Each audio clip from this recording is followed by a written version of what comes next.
तो परभणीचा जामकर, एका मंत्र्याचा पोरगा, 3 पिक्चरचे थिएटर आहेत त्याचे, 150 एकरपेक्षा जास्त जमीन आहे त्याला. आणि कुणबी दाखले पडताळणी करताना पहिली अट आहे, वार्षिक उत्पन्न 8 लाखाच्या खाली असावं, 8 लाखापेक्षा जास्त नसावं.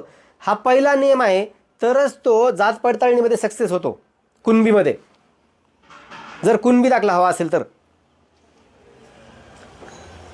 एका मंत्र्याचा, काँग्रेसचा एक मंत्री असणारा व्यक्ती, त्याचा मुलगा, 150 एकरपेक्षा जमीन, 3 पिक्चरचे थिएटर, अनेक मोठे मोठे कारभार, कोटी कोटींच्या गाड्या, आणि तो मुलगा कुणबी दाखला, कुणबी नोंद सापडली म्हणून कुणबी दाखला काढतो आणि तो जिल्हा परिषदला ओबीसीच्या आरक्षणावरती घुसखोरी करून निवडून येतो आणि त्याचा काल न्यायालयाने कुणबी दाखला रद्द केलेला आहे.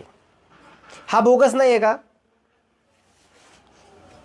पेनाने खडाखूड केलेले दाखले हे तर बोगस आहेतच, पण एवढ्या मोठ्या मंत्र्याचा मुलगा ओबीसीच्या आरक्षणामध्ये येऊन एक जागा बळकावून त्या ठिकाणी निवडून येतो, अशा अनेक उदाहरणं आहेत. तर तुम्हाला गोरगरिबांच्या मुलांसाठी हा लढा होता का अशा धनदांडग्यांसाठी हा लढा होता का? तुम्हाला ओबीसीचे लोक राजकारणात नको आहेत?